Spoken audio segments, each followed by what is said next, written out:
चलिए फ्रेंड्स, मैंने last video में आप लोग को R circuit, L circuit, C circuit separate study करवाया था।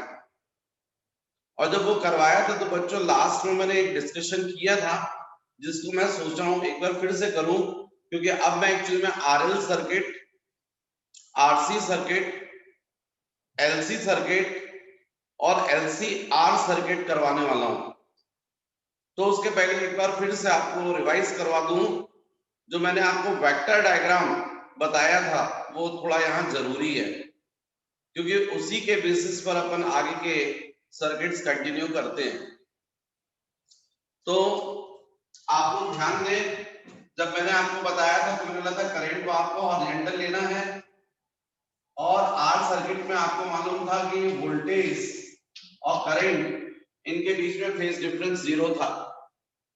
इसका मतलब जब करंट अपनी पीक वैल्यू अटेंड कर रहा था तो वोल्टेज भी अपनी पीक वैल्यू अटेंड कर रहा था। जबकि सी सर्किट में आप लोग को मालूम था करंट लीडिंग था और वोल्टेज लैगिंग। करंट को अपन हॉरिजॉन्टल लेते हैं और यदि वोल्टेज लैगिंग है, कितना लैगिंग था 90, तो ये था आपका VC। जबकि VL के अपोजिट है, जो एल सर्किट है उसमें वोल्टेज लीडिंग था और करंट लैगिंग 90 डिग्री। तो ऐसा मैंने आपको फेज डायग्राम, वेक्टर डायग्राम बताया था। ये वेक्टर डायग्राम जो है वो बहुत इंपॉर्टेंट है, इसी के बेसिस पर आप आगे के जो सर्किट्स हैं वो स्टडी करने जा रहे हैं। तो नेक्स्ट यदि बच्चों अपन बात करें, नेक्स्ट मान लीजिए मैंने आपको बोला आर एल सर्किट। यदि मैंने हेडिंग दी आपको आरएल सर्किट, मतलब आपको समझ जाना चाहिए when ohmic resistance and inductive coil both are connected in AC circuit, then the circuit is called RL circuit। मतलब यहां पर रेजिस्टेंस रहेगा ohmic resistance and inductive coil. यदि ये दोनों कनेक्ट हो AC सर्किट में, तब अपन सर्किट को बोलते हैं RL सर्किट। अब आर सर्किट के अक्रॉस वोल्टेज VR और एल सर्किट के अक्रॉस वोल्टेज VL। यहां पर एक बात आपको नोटिस कर लेनी चाहिए, यदि ये AC नहीं होती, इसकी जगह पर DC होती, डायरेक्ट करंट, मतलब यदि बैटरी या सेल लगा हुआ होता और यदि मैं सर्किट का आपसे पूछता नेट वोल्टेज, तो डेफिनेटली आप बोलते हैं V is equal to VR plus VL। आप ऐसा बोलते। AC में ऐसा नहीं होगा। AC में V is equal to VR plus VL नहीं होगा। तो क्या होगा? तो उसके लिए आपको पहले वेक्टर डायग्राम की हेल्प लेनी पड़ेगी। ये हो गया आपका I करंट, ये हो गया आपका VR और ये हो गया VL।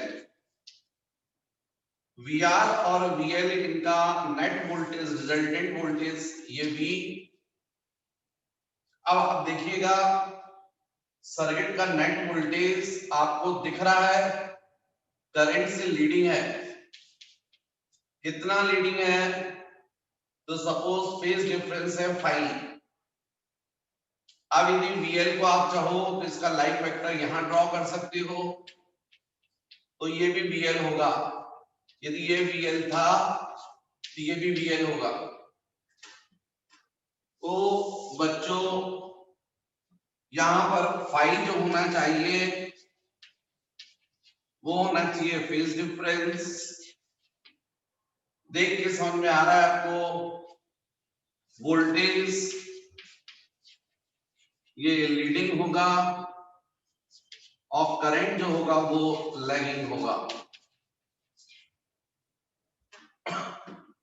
इसका मतलब यदि ग्राफ ड्रॉ करोगे तो वोल्टेज अपनी पीक वैल्यू पहले अटेंड करेगा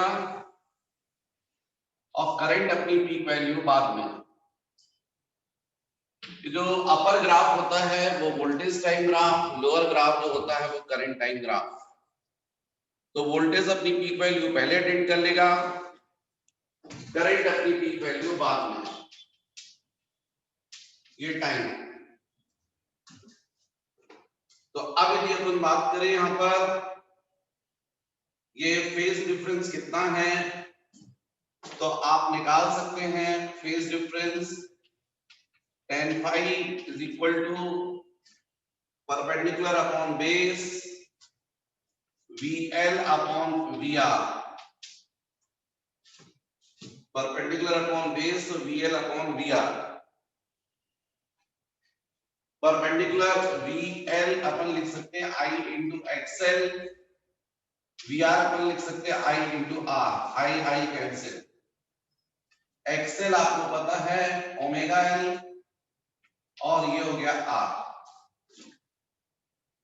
इसमें से यदि फर्स्ट टू को अपन इक्वेट करें और फाई की वैल्यू निकालें तो phi is equal to tan inverse VL upon VR। यदि tan फाई और इसको इक्वेट करें तो phi is equal to tan inverse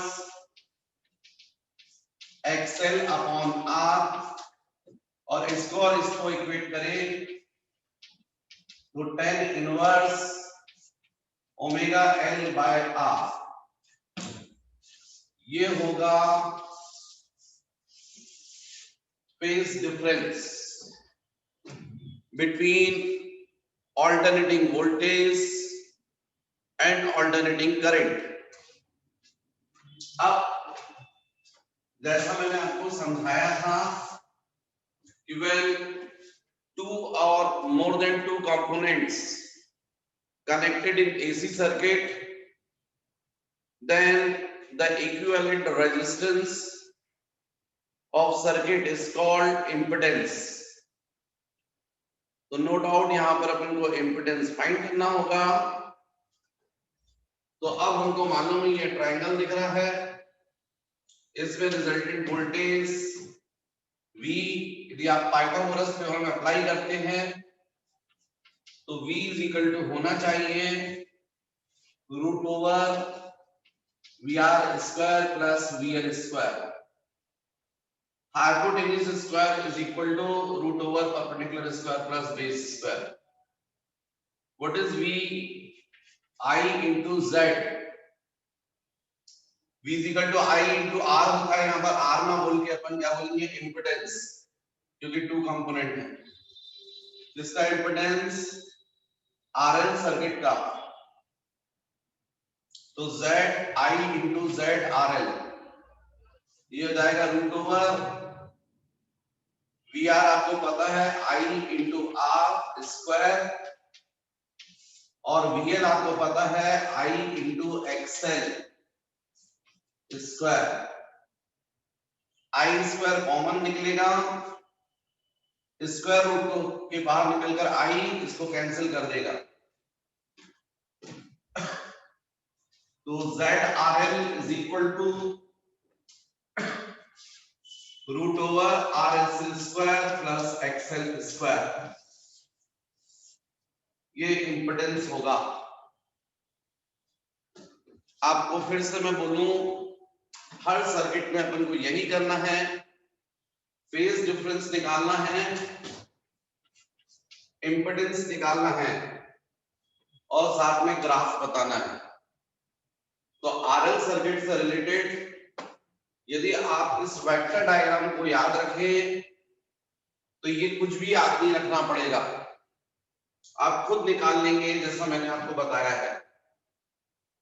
ये I, ये VR, ये VL, इन दोनों का रिजल्टेंट V, VL का लाइक वेक्टर VL, ट्रायंगल बन रहा राइट एंगल ट्रायंगल। एकदम क्लियर दिख रहा है कि वोल्टेज लीडिंग है, करंट लैगिंग है। सपोज फेज डिफरेंस फाई, तो tan phi is equal to perpendicular upon base VL upon VR. VL आपको पता I into XL, VR I into R, I cancel, XL omega है। तो इस तरीके से बच्चों RL सर्किट जो है इसकी थ्योरी आपको देखनी पड़ेगी।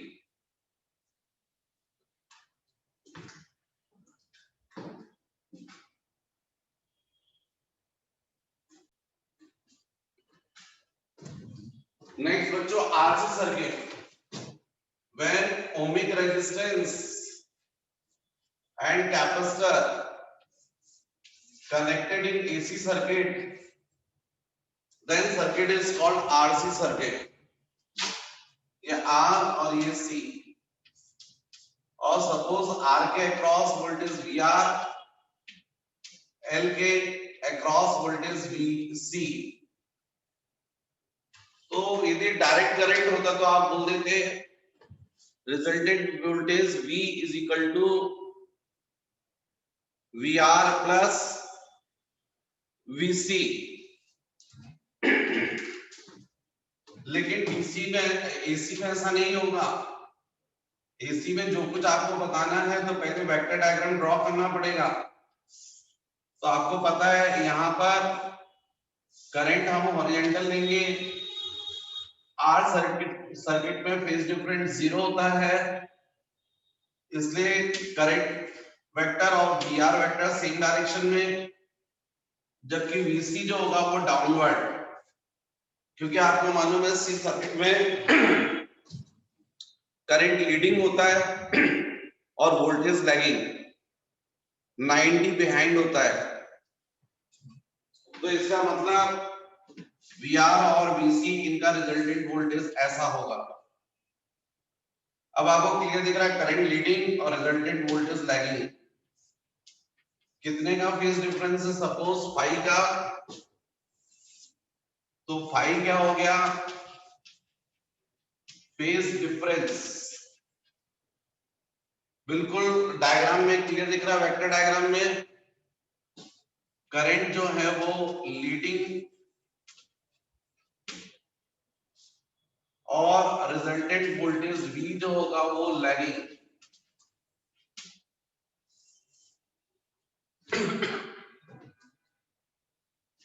यदि अब मैं आपसे क्वेश्चन करूं कि बताओ RC सर्किट का फेज डिफरेंस कितना है, यदि करंट लीडिंग है तो कितना, फेज एंगल बिफोर है तो आप बोलेंगे tan phi is equal to, तो आपको इस VC का यहाँ पर लाइक वेक्टर ड्रॉ करना पड़ेगा, इसको आप VC बोल सकते हैं।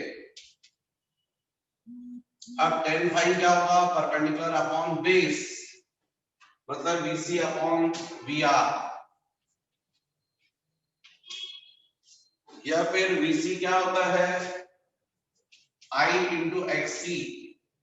VR क्या होता है? I into R, I cancel. XC क्या होता है? तो आपको पता है 1 अपॉन ओमेगा C, जो डिनोमिनेटर में आ जाएगा तो ये हो जाएगा 1 अपॉन ओमेगा C R। अब इनमें से यदि इन दोनों को इक्वेट करोगे और फाई निकालोगे तो tan inverse VC upon VR, यदि इन दोनों को इक्वेट करोगे तो tan inverse XC upon R, और यदि इन दोनों को इक्वेट करोगे तो tan inverse 1 upon omega C R। ये हो जाएगा फेज डिफरेंस। लेकिन यदि मैंने बोला चलो इम्पीडेंस बताओ, तो मैं फिर भी बोल रहा हूं, अभी मैंने पिछला सर्किट आपको करके दिखाया, हमेशा इम्पीडेंस किससे निकलेगा? रिजल्टेंट वोल्टेज से। तो रिजल्टेंट वोल्टेज फाइंड करो, V इज इक्वल टू, आप बोलेंगे root over VR square plus VC square. Hypotenuse square is equal to perpendicular square plus base square. What is V? Net voltage of circuit. तो V हो जाएगा I into Z RC. यहाँ हो जाएगा root over VR I into R square plus VC हो जाएगा I into XC square. I square common निकलेगा, square root के बाहर आएगा I, इसको कैंसिल कर देगा. Z RC is equal to root over R square plus XC square. तो इस तरीके से हम लोग इम्पिडेंस की वैल्यू निकाल लेते हैं. बच्चों हमको सर्किट में यही डिस्कस करना है. यदि मैं आपसे यहाँ ग्राफ बनाना छूट गया मुझसे, यदि मैं ग्राफ बनाता तो आपको समझ में आ रहा है करंट लीडिंग है. मतलब जो लोअर ग्राफ है वो हमेशा करंट टाइम ग्राफ होता है, वो अपनी पीक वैल्यू पहले अटेंड करेगा, और जो अपर ग्राफ होता है वोल्टेज टाइम ग्राफ, वो अपनी पीक वैल्यू बाद में, क्योंकि वो लैगिंग है. आप सबको पता है, मैंने पहले समझाया है कि करंट अपनी लोअर ग्राफ होता है और अपर ग्राफ जो है वो वीटी ग्राफ होता है. तो इसमें ये कंडीशन बनेगी.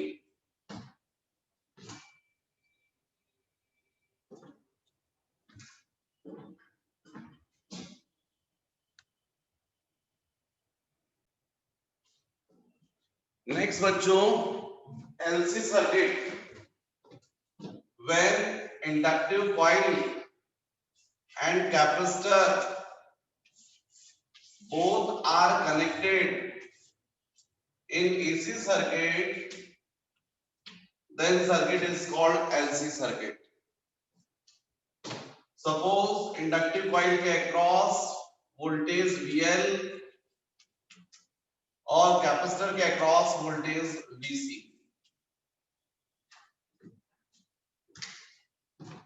यदि डीसी का कॉन्सेप्ट होता और यदि ये दो सीरीज में हो तो वहां resultant voltage V is equal to VL plus VC हो जाता. पर एसी में ऐसा नहीं होगा. एसी में सबसे पहले आपको वेक्टर डायग्राम ड्रॉ करना पड़ेगा. तो आपको पता है करंट हॉरिजॉन्टल लेना है. आप सबको पता है करंट सी सर्किट के लिए करंट लीडिंग होता है और वोल्टेज लैगिंग. तो ये VC एल सर्किट के लिए वोल्टेज लीडिंग होता है और करंट लैगिंग. दोनों के लिए फेज डिफरेंस 90-90 होता है. इसलिए एलसी सर्किट के लिए वेक्टर डायग्राम ऐसा बनेगा. अब बच्चों सपोज VL ग्रेटर है VC से, तो अपवर्ड वेक्टर यदि ज्यादा है ग्रेटर है और डाउनवर्ड वेक्टर जो है वो लेस है, तो नेट वोल्टेज के लिए आप क्या करोगे, VL और VC का नेट वोल्टेज सब्ट्रैक्ट करोगे. तो आप क्या करोगे, यहाँ पर नेट वोल्टेज ऐसा होगा V is equal to VL minus VC. इन दोनों का रिजल्टेंट सपोज, तो आप बोलोगे VL minus VC. तो इस तरीके से यदि हम बात करें, late VL greater than VC, then net voltage V is equal to VL minus VC. तो नेट वोल्टेज अपवर्ड हो जाएगा VL के डायरेक्शन में. मतलब वोल्टेज जो है वो लीडिंग हो जाएगा और करंट जो है वो लैगिंग हो जाएगा और फेज डिफरेंस रहेगा 5. अब यदि मैंने क्वेश्चन किया आपसे ग्राफ कैसा होगा, तो आपको क्लियर है वोल्टेज अब लीडिंग होने की वजह से अपनी पीक वैल्यू पहले अटेंड करेगा. इसका मतलब जो अपर ग्राफ है वो पहले और करंट टाइम ग्राफ बाद में. तो आपको क्लियर ये हो जाएगा VT ग्राफ और ये होगा करंट टाइम ग्राफ.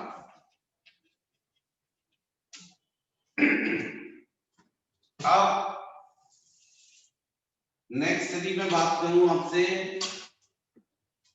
तो आपको यहां पर क्लियर हो चुका है कि रिजल्टेंट वोल्टेज अपवर्ड है V और VL माइनस VC। तो फेज डिफरेंस तो हम लोग जो लेते हैं वो रिजल्टेंट वोल्टेज और करंट के बीच में, तो इसका मतलब यहाँ फाई कितना हो गया, π/2। फाई कितना हो गया, π/2। इसके पहले मैंने आपको RL और RC सर्किट करवाए थे, उसमें मुझसे एक चीज मिस हो गई है जो मैं यहाँ पर डिस्कस कर रहा हूं, पर इसके बेसिस पर वहां पर आपको समझ में आ जाएगा क्या होना चाहिए। ज्यादा है तो मैं इसके बाद आपको समझा देता हूं। यदि मैं आपको बोलूं यहाँ पर वोल्टेज रीडिंग है और यदि आपसे इक्वेशन पूछूं कि बताइए इक्वेशन क्या बनेगा, तो आप इक्वेशन बता सकते हैं V is equal to V naught sine omega t. Suppose आपने वोल्टेज रीडिंग है और उसका इक्वेशन लिखा V is equal to V naught sine omega t. तो नो डाउट करंट का इक्वेशन होगा I is equal to I naught sine omega t minus π/2। क्यों? क्योंकि आपको मालूम है जो करंट है वो लैगिंग है और फेज डिफरेंस कितने का है, π/2 का करंट π/2 बिहाइंड है। या इसका उल्टा यदि मैं आपसे बोलता V का equation V naught sine omega t plus π/2, तो करंट का इक्वेशन होता I naught sine omega t, क्योंकि वोल्टेज लीडिंग है π/2। तो इक्वेशंस बच्चों ऐसे बनेंगे, जो मुझसे मिस हो गया था आपको L सर्किट और C सर्किट में बताने के लिए, पर अभी कोई बात नहीं, यदि मैंने इसको बताया है तो इससे आप वहां पर बता सकते हैं, और ज्यादा तो मैं डिस्कस कर देता हूँ, इसके बाद डिस्कस कर देता हूँ। पर यहाँ पर एक प्रॉब्लम तो खत्म हो ही गई और वो है फाई की। आपको यहाँ पर क्लियर है कि फाई तो कितना होगा, π/2। फिर इम्पीडेंस बचा है, तो इम्पीडेंस हमेशा रिजल्टेंट वोल्टेज से फाइंड करते हैं।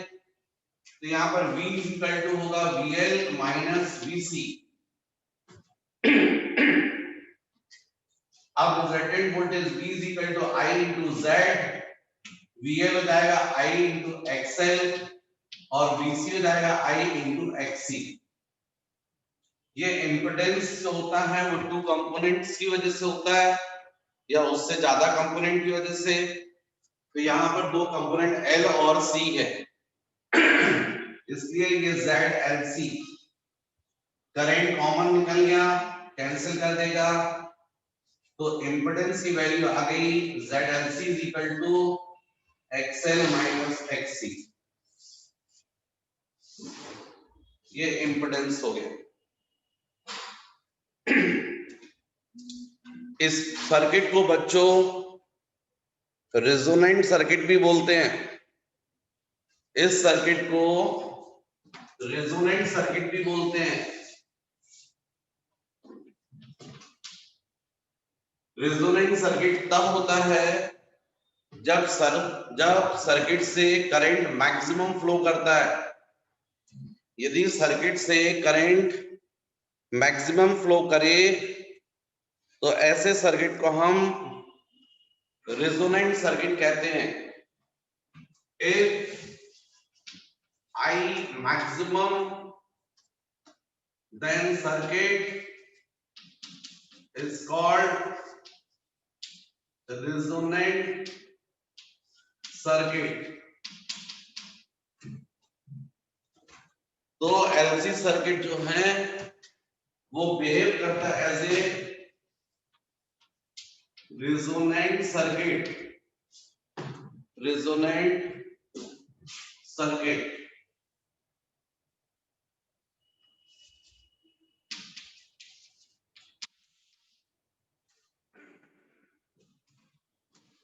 यदि करंट मैक्सिमम होगा तो अपन एलसी सर्किट को रेजोनेंट सर्किट कहेंगे। लेकिन क्वेश्चन होता है कि करंट मैक्सिमम कब फ्लो करेगा? जब रेजिस्टेंस मिनिमम होगा। अब यहाँ रेजिस्टेंस तो आप बोलते नहीं है, तो आपको यहाँ बोलना पड़ेगा जब इम्पिडेंस मिनिमम होगा। तो इसका मतलब करंट यदि मैक्सिमम मतलब इम्पिडेंस मिनिमम होना चाहिए। और आपको दिखाई दे रहा है कि यहाँ इम्पिडेंस Z है, ये मिनिमम। तो ये मिनिमम कितना हो सकता है? ये 0 हो सकता है। मतलब इम्पिडेंस मिनिमम होना चाहिए, मतलब इज इक्वल टू 0।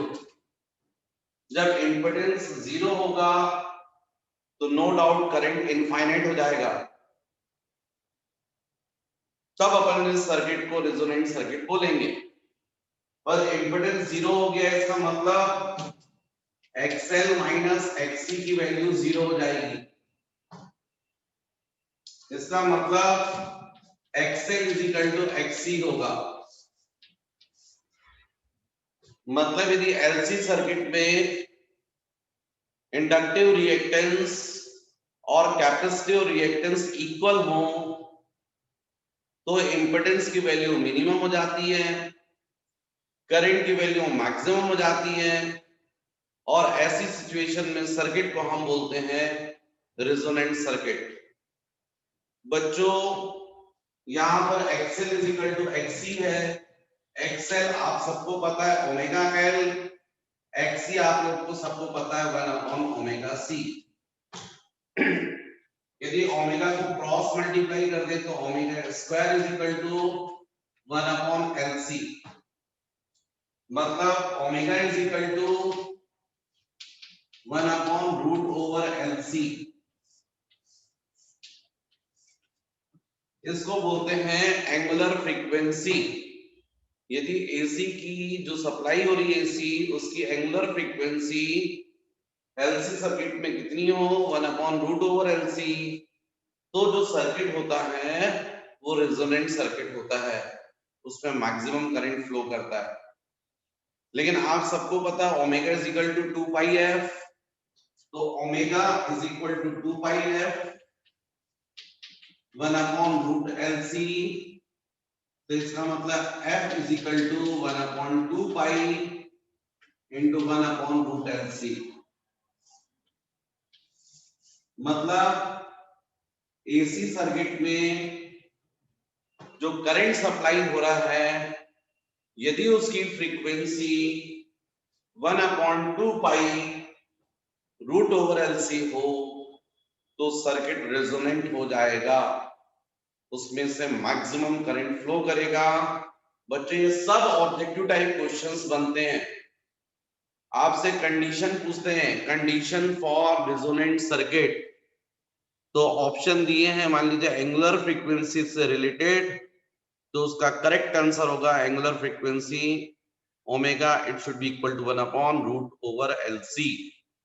लेकिन फ्रीक्वेंसी से रिलेटेड दिया है दी ऑप्शंस, तो फिर f is equal to 1 upon 2 pi into root over LC, इस पर आपको टिक करना पड़ेगा। और यदि आपसे पूछा जाए रिएक्टेंस से रिलेटेड, तो उसके लिए नेसेसरी कंडीशन है inductive reactance is equal to होना चाहिए कैपेसिटिव रिएक्टेंस।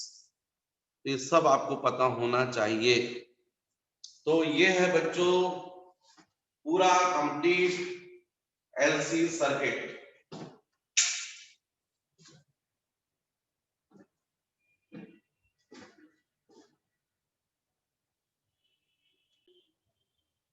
बच्चों जो RL सर्किट की थ्योरी थी, और उस वक्त मैंने आपको फेज डिफरेंस बताया था, थोड़ा सा मुझे वहां पर और बताना चाहिए था कि वहां पर वोल्टेज इक्वेशन और करंट इक्वेशंस किस तरीके से डेवलप होंगे। तो आप लोग ध्यान कीजिए, RL सर्किट में आप लोग को पता था कि वेक्टर डायग्राम था, आपका करंट ये VR था, ये VL था, और ये रिजल्टेंट वोल्टेज था। तो रिजल्टेंट वोल्टेज जो है वो लीडिंग है और करंट जो है वो लैगिंग है, और दोनों के बीच का फेज डिफरेंस फाई जो आपने निकाला था। तो अब यदि मैं आपसे पूछता कि बताइए आरएल सर्किट में वोल्टेज इक्वेशन क्या होगा, तो आप सिंपल बोलेंगे V is equal to V naught sine omega t. तो फिर current equation I is equal to I naught sine omega t minus 5, और 5 की वैल्यू कितनी होगी तो आपने निकाली है, tan phi is equal to VL upon VR, फिर tan phi is equal to XL upon R, फिर tan phi is equal to omega L by R। तो वो यहाँ पर phi की वैल्यू रहेगी। पर यदि आप चाहें तो इसी इक्वेशन को ऐसा भी लिख सकते थे, V is equal to V naught sine omega t plus 5। तो फिर I का इक्वेशन होगा I naught sine omega t, क्योंकि करंट जो है वो लैगिंग है, 5 फेज एंगल बिहाइंड। ये था आरएल सर्किट में जो मैंने थ्योरी पढ़ाई थी और फेज डिफरेंस निकलवाया था। उसके बाद मुझे ये इक्वेशन और बताने चाहिए। आरसी सर्किट में भी ऐसे ही यदि मैं आपसे पूछूं कि बताओ कैसे इक्वेशन, तो आपको पता है ये था आपका आई, ये था वीआर और ये था वीसी। तो रिजल्टेंट वोल्टेज ऐसा था, करंट लीडिंग और वोल्टेज लैगिंग, फेज डिफरेंस 5 था। तो अब एकदम क्लियर है, करंट लीडिंग है तो इक्वेशन बोलूं मैं आपसे, तो यदि V का इक्वेशन आप बोलोगे V naught sine omega t, तो करंट का इक्वेशन हो जाएगा I naught sine omega t plus 5, क्योंकि आपको क्लियर है करंट लीडिंग है। कितना लीडिंग है 5 की वैल्यू कितनी होगी तो मैंने निकलवाई है आपको आरसी सर्किट में, tan phi is equal to VC upon VR या फिर XC अपॉन R या फिर 1 upon omega C R, tan phi is equal to, तो phi इज इक्वल टू निकला है। जबकि यही चीज मैं बोलूं तो आपको ऐसे भी लिख सकते हो कि V is equal to V naught sine omega t minus 5, तो I का इक्वेशन हो जाएगा I naught sine omega t. हालांकि ये मैं पहले सिखा चुका था तो ऐसे बहुत बड़ी बात नहीं है, पर एग्जाम में चूंकि आप लोग को ये इतनी सर्किट्स के ऊपर शॉर्ट नोट्स आते हैं तो उसमें कंप्लीट थ्योरी होनी चाहिए। तो जैसे मैंने आपको कंप्लीट थ्योरी में बताया कि आप लोगों को सबसे पहले ये पता होना चाहिए कौन लीडिंग है कौन लैगिंग है, उसके बेसिस पर आप ग्राफ बताएंगे, उसके बेसिस पर आपको इक्वेशन डिस्कस कर देना चाहिए, उसके बाद आपको फेज डिफरेंस निकाल के दे देना चाहिए, उसके बाद आपको इम्पिडेंस निकाल देना चाहिए। तो इतनी सब बातें आप कर देंगे तो पूरे सर्किट के ऊपर डिस्कशन कंप्लीट हो जाएगा। जो मैंने एलसीआर में पूरा आपको बता दिया था, ये थोड़ा सा था तो इसको वहां पर आप लिख सकते हैं, जो ग्राफ आपने बनाए थे उसके बाद ये इक्वेशन लिख सकते हैं। नेक्स्ट बच्चों, जो मुझे आपसे डिस्कस करना चाहिए लास्ट, और यदि इस लास्ट सर्किट को देखें तो अपन बोलते हैं एलसीआर, तो नेक्स्ट जो मुझे एक्चुअली में डिस्कस करना है आपसे वो है एलसीआर।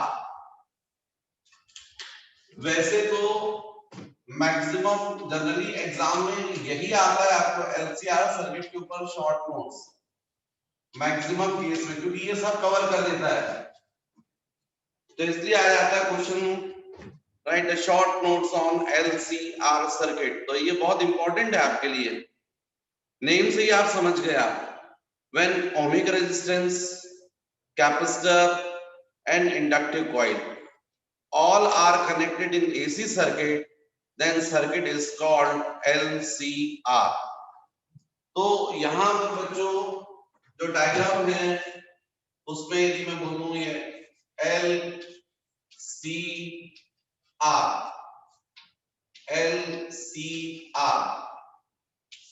ये हो गया AC सोर्स, ये हो जाएगा VL,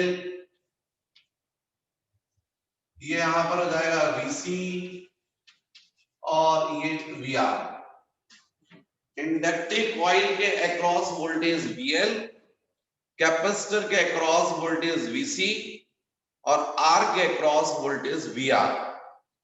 यदि मैं AC सोर्स की जगह पर DC सेल कनेक्ट कर देता और आपसे बोलता रिजल्टेंट वोल्टेज, तो आप क्या बोलते हैं, V is equal to VL plus VC plus VR। लेकिन यहां ऐसा नहीं होगा, यहां तो जो कुछ भी आपको बताना है वो सब वेक्टर डायग्राम पर बेस्ड है।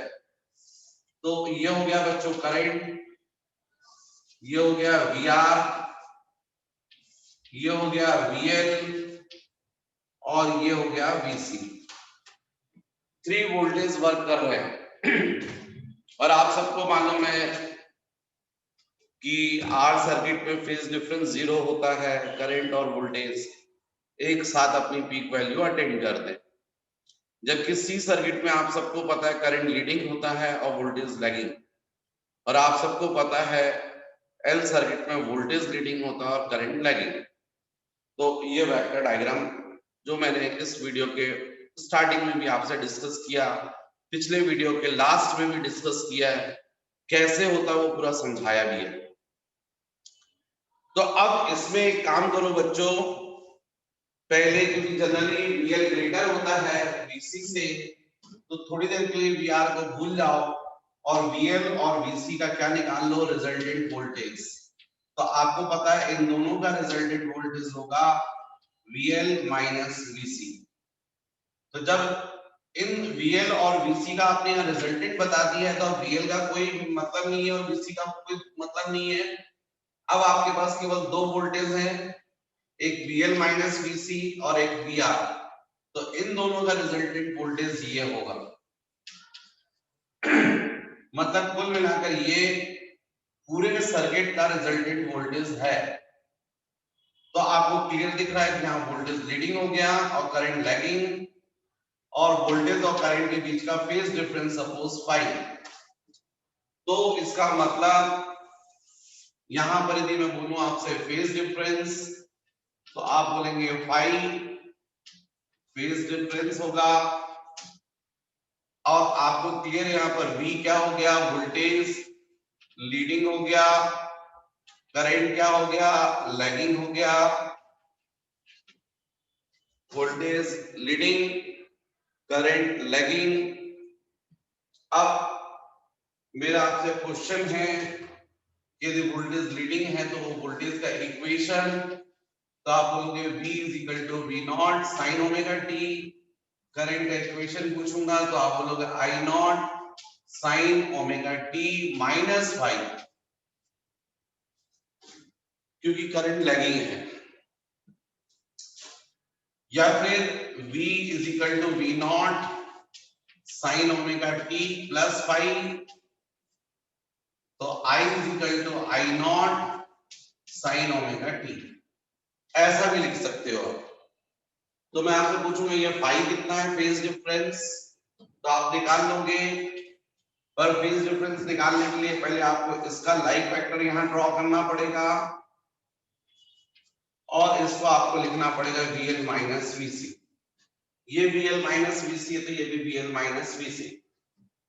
अब यदि मैं यहां पर आपसे फेज डिफरेंस करूं तो आप बोलेंगे tan phi, तो tan phi आपको पता है परपेंडिकुलर अपॉन बेस,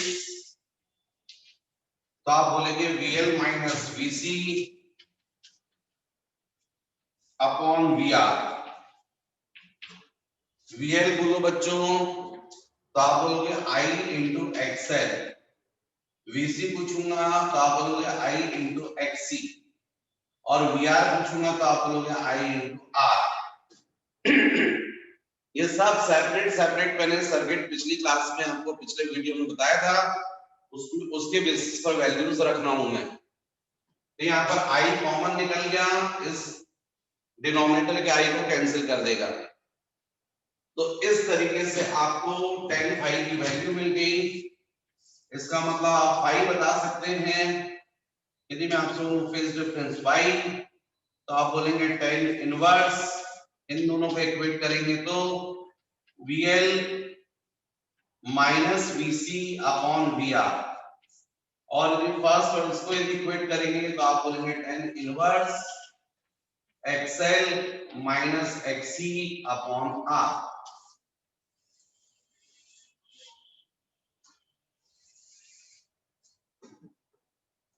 अब यदि मैं आपसे क्वेश्चन करूं कि बताओ बच्चों इम्पीडेंस कितना होगा, तो मैं इतने सर्किट में लगातार सिखा रहा हूं आपको। इम्पीडेंस हम लोग हमेशा रिजल्टेंट वोल्टेज की हेल्प से फाइंड करते हैं। तो यार रिजल्टेंट वोल्टेज V कितना होगा, तो आपको वेक्टर डायग्राम में दिख रहा है V हाइपोटेनियस है, इसलिए आप बोलेंगे V is equal to root over VL minus VC square plus VR square. Hypotenuse is equal to root over perpendicular square plus base square. अब V क्या होगा, I into Z LCR। LCR circuit का impedance है, ये आएगा root over VL की जगह I into XL, VC की जगह I into XC square plus VR हो जाएगा I इंटू R स्क्वायर। यहाँ पर I स्क्वायर कॉमन निकलेगा, स्क्वायर रूट के बाहर आएगा I, इस I को कैंसिल कर देगा, तो Z LCR is equal to root over XL minus XC square plus R square. ये इंपोर्टेंस की वैल्यू आ गई। XL आप लोग जानते हैं बच्चों ओमेगा L, और XC आप लोग जानते हैं 1 ओमेगा C। यदि मैं आपसे क्वेश्चन करूं कि यदि ऐसा सब कुछ है तो ग्राफ कैसा होगा, तो आप बिल्कुल तुरंत बता देंगे कि सर वोल्टेज लीडिंग है, करंट लैगिंग है, जिससे वोल्टेज अपनी पीक वैल्यू पहले अटेंड करेगा और करंट अपनी पीक वैल्यू बाद में। क्योंकि आपको मालूम है अपर ग्राफ जो होता है वो VT ग्राफ होता है और लोअर ग्राफ जो होता है वो करंट लाइन ग्राफ होता है। ये मैं शुरू में आपको सिखा चुका हूं, तो आपको क्लियर दिख रहा है कि वोल्टेज अपनी पीक वैल्यू पहले अटेंड करेगा, करंट अपनी पीक वैल्यू बाद में। फिर से बच्चों ये LCR सर्किट जो है खुद भी बिहेव करता है एज ए रिजोनेंट सर्किट। तो यदि ये रिजोनेंट सर्किट है फॉर रिजोनेंट सर्किट, तो रिजोनेंट सर्किट के लिए मैं आपको बता चुका हूं करंट की वैल्यू कैसी होनी चाहिए, मैक्सिमम करंट क्या होना चाहिए, I क्या होना चाहिए, मैक्सिमम करंट मैक्सिमम कब होगा, जब इंपेडेंस मिनिमम होगा। इसका मतलब Z की वैल्यू मिनिमम होना चाहिए। Z की वैल्यू मिनिमम कैसे हो, कितनी होगी, तो आप यहां पर R को तो जीरो कर ही नहीं सकते। यदि रेजिस्टेंस को जीरो कर दोगे तो सर्किट तो LC सर्किट हो जाएगा, LCR नहीं रह जाएगा। तो कभी भी जो रेजिस्टेंस है R की कुछ तो पॉजिटिव वैल्यू होगी, नेगेटिव होती नहीं उसकी। अब बताइए, तो आपको क्लियर दिख रहा है इसकी जो वैल्यू है वो आप जीरो कर सकते हो, नेगेटिव नहीं कर सकते हो क्योंकि स्क्वायर लगा हुआ है, स्क्वायर होकर पॉजिटिव हो जाएगा। तो इसलिए आप इंपेडेंस मिनिमम चाहते हैं तो XL माइनस XC की वैल्यू आपको जीरो रखनी पड़ेगी। मतलब यदि LCR सर्किट में इंडक्टिव रिएक्टेंस और कैपेसिटिव रिएक्टेंस का डिफरेंस यदि जीरो है तो डेफिनेटली इंपेडेंस मिनिमम होगा, करंट मैक्सिमम होगा, और इस सिचुएशन में सर्किट को हम रेजोनेंट सर्किट कहेंगे, क्योंकि जब भी करंट मैक्सिमम फ्लो करता है तो सर्किट को रेजोनेंट सर्किट बोलते हैं। अब यदि XL minus XC is equal to zero, इसका मतलब XL is equal to XC। XL आप सबको पता है ओमेगा L, XC आपको सबको पता है 1 अपॉन ओमेगा C।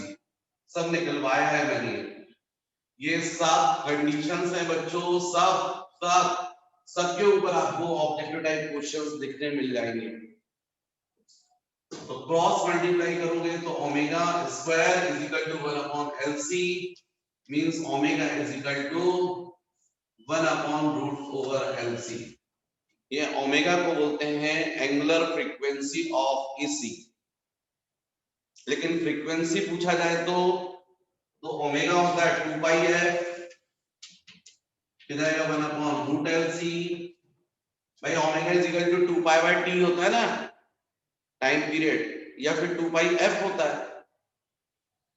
हालांकि आप उसको सर्कुलर मोशन में एन से भी बताते थे 2 पाई एन, या एन की जगह मैं एफ यूज कर रहा हूं। तो इसका मतलब frequency f is equal to 1 upon 2 pi root over LC. तो यदि एसी की frequency 1 upon 2 pi root over LC है तो no doubt LCR circuit resonant circuit होगा। इसमें इंपेडेंस मिनिमम होगा और करंट मैक्सिमम होगा।